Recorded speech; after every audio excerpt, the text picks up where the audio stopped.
Student, कैसे हैं आप लोग। स्वागत है आपका हमारे वीडियो में जो कि चल रहा है आपका एल्कोहल चैप्टर, और ये है ऑर्गेनिक केमिस्ट्री आपका।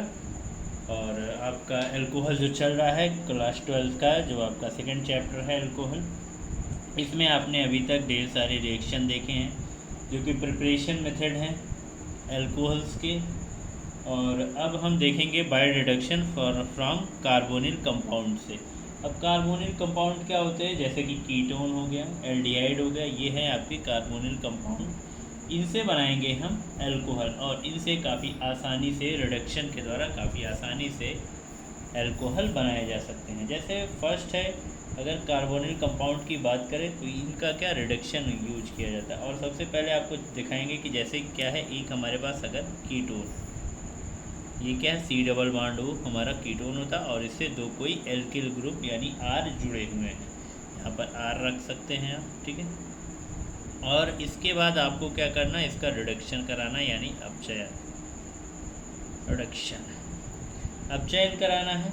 और इससे जो बनेगा आपका CHOH, यहाँ पर दो एल्किल ग्रुप आर CH और OH, ये आपका एल्कोहल बन गया, ठीक है। रिडक्शन में आपके पास ढेर सारे कंपाउंड होते हैं, जैसे कि आपके पास है सोडियम होता है, और सोडियम के साथ अगर हम एल्कोहल भी डाल दें तो ये आपका रिडक्टिव एजेंट हो जाएगा।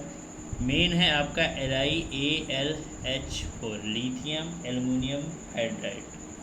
ये जो है आपका LiAlH4, ये काफ़ी बेस्ट रिड्यूसिंग एजेंट है, सबसे महंगा भी आता है और सबसे अच्छा भी होता है। अगर इस एक एजेंट को अगर हम डाल दें कैटलिस्ट के रूप में यहाँ पर, तो आसानी से ये हमारा प्रोसेस हो सकता है बिना किसी रोक टोक के। और भी ढेर सारे हैं, जैसे कि NaBH4, ये हो गए, ठीक है। देखिए NaHG हो गया, ठीक है। और NaHG के साथ आपको H2O डालना रहता है। फिर H2PT यानी प्लैटिनम, ठीक है, हाइड्रोजन और प्लैटिनम का यूज कर सकते हैं। तो ये सारे जो आपके हैं इतने, ये सभी क्या हैं, बेस्ट रिड्यूसिंग एजेंट हैं, और इनको डालने से आपको आसानी से क्या अपचयन अभिक्रिया आपको मिल जाएगी। जैसे अगर आपके पास हो एल्डिहाइड, इसको क्या बोला जाता है, फॉर्मल्डिहाइड। फॉर्मल्डिहाइड का आपको रिड्यूस कराना है, और इसमें आपको यूज करना पड़ेगा हाइड्रोजन, 2 हाइड्रोजन आपको, और इसके साथ आप LiAlH4 डाल दीजिए रिड्यूसिंग एजेंट में, और ये आपका यूज हो जाएगा क्या, CH3OH, मैथिल अल्कोहल आपका बन के रेडी हो गया है। इसी को आप नॉर्मली इस तरीके से RCHO में लिख सकते हैं। इसमें आपको 2 हाइड्रोजन यूज करना है, और यहाँ LiAlH4 यूज करना है, और आसानी से आपका RCH2OH बन के रेडी हो जाएगा। कीटोन के लिए भी आप यही काम यूज करेंगे। कीटोन के लिए अभी आपने पिछली क्रिया देखी, ठीक है, उसमें भी आपका हाइड्रोजन यूज होता है। अब कुछ आपके पास आते हैं एसिड और एसिड डेरिवेटिव्स होते हैं। क्या होते हैं आपके पास, एसिड एंड एसिड डेरिवेटिव,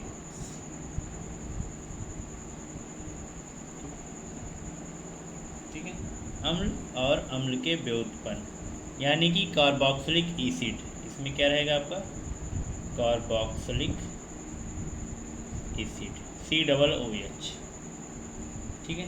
ये सारी चीज़ें रहेंगी। आप देखिए RCOOH है, और इसमें आपको 4 हाइड्रोजन जोड़ देने हैं। और बुक में या कहीं भी आपको रिडक्टिव या अपचयन दिखा हो तो कोई दिक्कत नहीं, आपको यूज करना है LiAlH4। ये सबसे अच्छी तरीके से इसको क्या करेगा, अपचयित यानी रिडक्शन इसका करा देगा। आपका जो बन जाएगा R ये बनेगा, और C भी एक आपका कार्बन क्रिएट करेगा, तो RCH2 और ये OH, ठीक है। एक OH जाएगा आपके, ये इसमें से एक OH तो इसके साथ लगेगा, और जो अकेला एक OH है इसके H2O के साथ। देखिए इसका 2 हाइड्रोजन इसमें यूज हो रहा है, इस कार्बन के साथ देखिए CH2 यूज हो रहा है, और OH बचा है, और यहाँ 2 हाइड्रोजन बचे, तो इसमें आपका क्या यूज निकलेगा, H2O, आपका H2O निकल गया। ठीक है, ये आपका हो गया। नेक्स्ट स्टेप में आप यूज करेंगे क्या, एक हम एसिल क्लोराइड यूज कर लेते हैं RCOCl। इसमें भी आपको यूज करना है क्या 4H यूज करने से फ़ायदा क्या है, आपका HCl या H2O वगैरह निकल जाता है आसानी से LH4। देखिए आसानी से, सबसे आसान भाषा में आपको रिएक्शन मिलेंगे और यही रिएक्शन आपको एग्ज़ाम में भी मिलेंगे और आसानी से आप इसको कर सकते हैं। अब RCO तो O हटेगा, Cl है, तो आप एक काम करिए, अगर Cl आपको मिल गया तो आप पहले क्या करेंगे HCl निकाल दीजिए।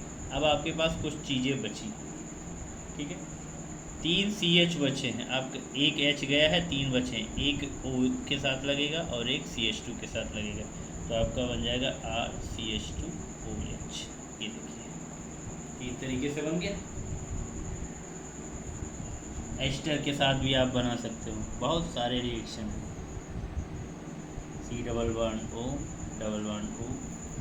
यहाँ ठीक, ये डैश मार दीजिए, डैश मतलब एक ये एल्किल और ये अलग एक है।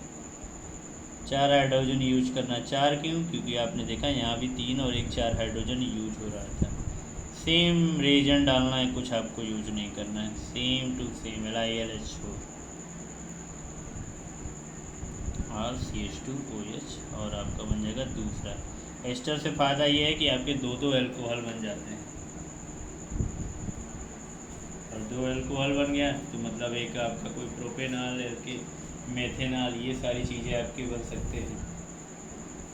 ठीक है, अब आपके पास और भी ढेर सारे रिएक्शन है, जैसे कि ग्रिग्नार्ड रिएजेंट से हो सकते हैं, एमीन से भी हो सकते हैं, ठीक है, और ढेर सारे हैं। एल्कीन भी है, एल्कीन में आपका क्या करना है, H2SO4 डाल देना है। एक आपको एल्कीन वाला भी बता देते हैं, क्या आपको करना है, हाइड्रेशन ऑफ एल्कीन। और उससे पहले आपको एक और रिएक्शन बता देते हैं कि एमीन से अगर बनाना हो तो कैसे बनाएंगे, प्राइमरी एमीन से।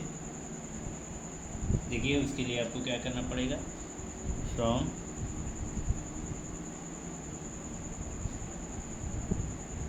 प्राइमरी एमीन्स, ठीक है, ज़रूरत पड़ेगी नहीं वैसे, लेकिन फिर भी देख लीजिए। प्राइमरी एमीन एल्किल क्या है आपका, RNH2 + HNO2, इसमें डाल देना है नाइट्रस एसिड और NaNO2 के साथ आपको HCl डाल देना है, ये आपकी कैटलिस्ट है। अब आपका क्या होगा, R और इसका HCl का एक H और O यूज करेगा ROH के लिए, नाइट्रोजन इसमें से निकलेगा आपका, दिख रहा है कि नहीं, हाँ ठीक है, ROH निकल गया। और अगला फिर आपका है नाइट्रोजन निकल जाएगा, N2 + H2O, ठीक है, इतनी सारी चीज़ें आपकी निकल रही हैं। तो और अगर एल्कीन से करेंगे CH2 डबल बॉन्ड CH2, इसमें आपको जोड़ना पड़ेगा, H2SO4 डालना पड़ेगा। अब जैसे ही H2SO4 डालेंगे तो आपको क्या करना पड़ेगा, साथ में H2O भी डालना है, इसको हीट भी करना है, CH3CH2OH आपका निकल गया, और साथ में H2SO4 जैसे था वैसे तो ये निकलेगा ही निकलेगा, ठीक है। कंसनट्रेटेड इसमें डालना है H2SO4 कंसनट्रेटेड। ये इतने रिएक्शन आपके हैं। मैकेनिज्म पार्ट भी आपको बता दिए, जिस तरीके से पुराना मैकेनिज्म था सेम उसी तरीके से आगे आने वाले मैकेनिज्म भी होंगे।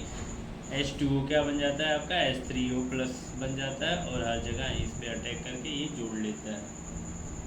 इतनी सारी चीज़ें हैं। अब इसमें क्या है, आता है इसकी फिजिकल प्रॉपर्टीज़। चलिए देखिए, फिजिकल प्रॉपर्टीज़ ऑफ एल्कोहल्स हैं।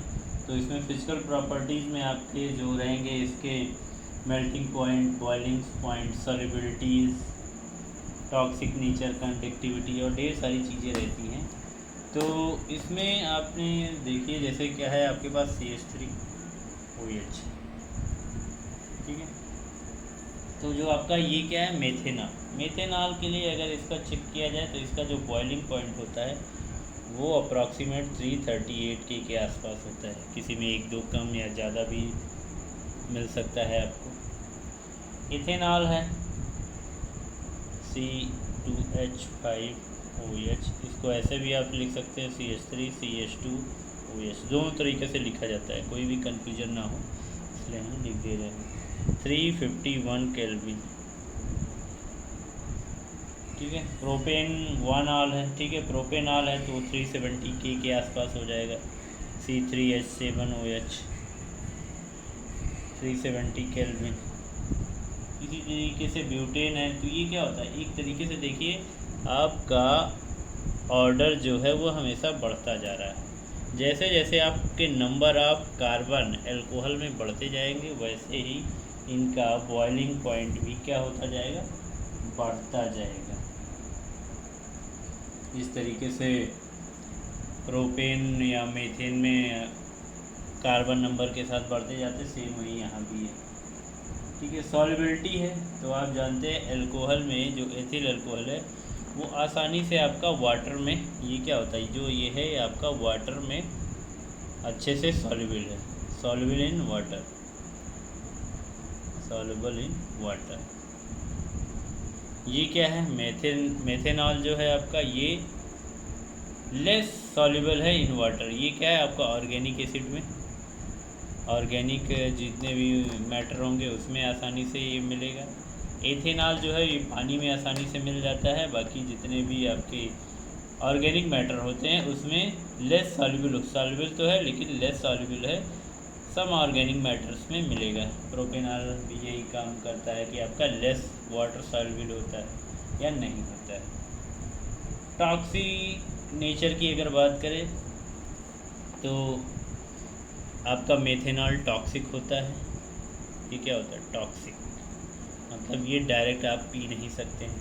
प्रोपेनॉल भी नहीं पी सकते हैं, पीने के लिए सिर्फ एथेनॉल का यूज किया जाता है, ठीक है। बीवरेज में यूज किया जाता है, लिक्विड एसिड सब लेते हैं पीने के लिए, तो उसमें आपका सिर्फ एथेनॉल, बाकी इन दोनों को यूज नहीं किया जाता है। स्प्रिट एथेनॉल जो होता है उसमें अगर हम मेथेनॉल को मिला दें तो ये पीने लायक आपका एथेनॉल नहीं रह जाता है। कंडक्टिविटी, इनके आयंस में मेथेनॉल, एथेनॉल या प्रोपेनॉल या कोई भी एल्कोहल रहेगा, इसमें क्या होता है, इनके लिक्विड सॉल्यूशन में कोई भी आयन नहीं होता है, और आयन ना होने की वजह से ये क्या होते हैं, कंडक्टर नहीं होते हैं और कंडक्टिविटी इसमें नहीं पाई जाती है। फिर उसके बाद आपको मिलेंगे क्या, केमिकल प्रॉपर्टीज़। अब केमिकल प्रॉपर्टीज़ में ढेर सारी चीज़ें आती हैं। केमिकल प्रॉपर्टीज़, ठीक है, इसी की केमिकल प्रॉपर्टीज़ आपको पढ़नी है, ठीक है। अब हम केमिकल प्रॉपर्टीज़ की बात करेंगे और उसमें हम सोडियम से, यानी जो भी हमारा सबसे ज़्यादा एक्टिव रिएक्टिव मेटल है उससे यूज करेंगे हम सोडियम से। तो आपको यूज करना है, जैसे ROH है आपका, ये एल्कोहल है, कोई भी एल्किल ग्रुप हो सकता है, और उसमें हमने यूज किया है सोडियम। 2 मॉलिक्यूल्स हमने सोडियम के ले लिए हैं। अब जो आपका बन जाएगा ये है RONA बन जाएगा, और इसमें से आपका क्या होगा, 2 ROH भी हम ले लेते हैं ताकि हमारा 2RONA बन जाए, सोडियम एल्कोक्साइड, और हाइड्रोजन गैस निकल जाए। देखिए आसानी से RONA, सोडियम क्या करता है, हमेशा हाइड्रोजन को किनारे करता है, या जो भी हल्के फुल्के एलिमेंट होते हैं उनको किनारे करके खुद जुड़ जाता है, इसको बोला जाता है sodium alkoxide, sodium alkoxide, alkoxide, ठीक है। अगर इसी को जैसे अपने रिडक्शन एलिमेंट में आपने कार्बोक्सिलिक एसिड बनाया था, ठीक है, उसी तरीके से आप कार्बोक्सिलिक एसिड और अल्कोहल को मिलाकर एस्टर भी बना सकते हैं। जैसे कि अगर आप क्या काम करें, आपके पास ROH और इसमें आपको यूज करना है कार्बोक्सिलिक एसिड, इसके लिए आपको कंसनट्रेटेड, क्योंकि आपने एसिड लिया है, हैवी एसिड है, तो इसके लिए अगर एसिड आप यूज करेंगे तो हमेशा कंसनट्रेटेड एसिड का यूज करना है आपको। ये क्या करेगा, RCOOH है, तो ये जो एल्किल ग्रुप है आपका ये यहाँ पर जुड़ जाएगा, RCOR, और आपका वाटर पार्टिकल्स बाहर निकल गया। ठीक है, देखिए आसानी से ये बन गया आपका। ठीक है, नेक्स्ट है आपका हैलोजन एसिड के साथ आपको यूज करना है। तो आपने क्या यूज करना है, रिएक्शन विद हैलोजन एसिड आपको यूज करना है। आपका रिएक्शन होगा किसके साथ, हैलोजन के, रिएक्शन विद हैलोजन। देखिए रिएक्शन कराना है हमें किससे, हैलोजन के साथ। अब आप अल्कोहल के साथ यूज कर सकते हैं, चलो ROH, और आपको HX यूज करना है। सेम रिएक्शन आपने हैलो एरिन्स में भी किया है और उसमें भी यही आप करते हैं। इसमें क्या है, आपको कैटलिस्ट डाल देना, कोई भी चीज़ कैटलिस्ट, नहीं मत पता है तो लिख दीजिए कैटलिस्ट, और आपको RX बन जाएगा। ये X इसके साथ ज्वाइंट हो जाएगा आपका RX, और जो आपका बचेगा वो H2O बच जाएगा। ठीक है, ये आपका सबसे सिंपल रिएक्शन होता है। यही काम आपको पलट देते हैं तो आपके हैलो एल्केन बन जाते हैं इसमें।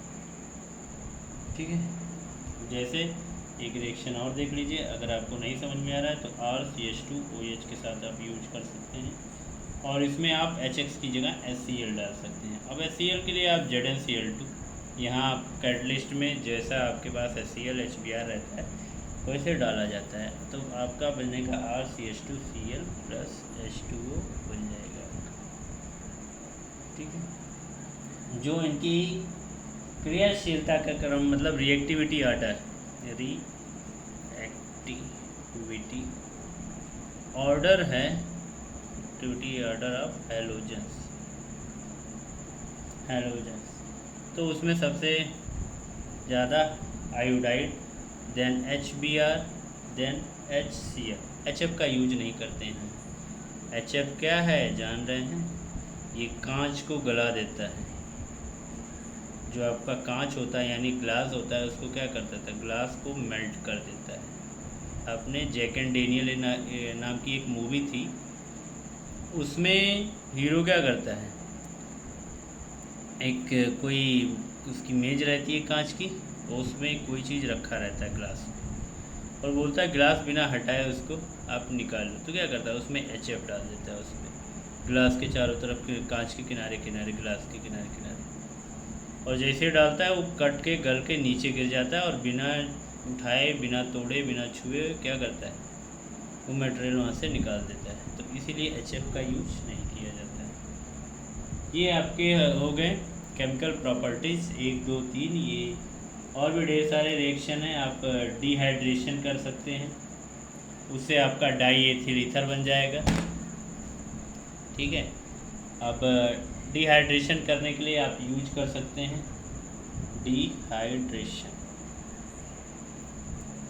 डिहाइड्रेशन आपको कराना है तो क्या करना है, डिहाइड्रेशन के लिए आपको यूज करना है एथिल अल्कोहल C2H5OH। ये आपके पास हो गया, 2 मोल्स इसके ले लेने हैं, और आपको H2SO4 डाल देना है और इसको गर्म कर देना है। ठीक है, कितना गर्म करना है, 130 से लेकर 140 डिग्री सेल्सियस तक। फिर क्या, डाई एथिल ईथर बन जाएगा C2H5O, C2H5, और आपका H2O निकल जाएगा। अब इसको आराम से आप मैकेनिज्म भी कर सकते हैं कि H2SO4 क्या करेगा, पहले H+ आयन में टूटेगा, और H+ आयन टूटेगा तो H2O निकालेगा, H2O निकालने के साथ साथ वो क्या करेगा, फिर इसमें आपका ईथर बना देगा। तो जितनी भी क्रियाविधि थी वो आपने देख ली हैं।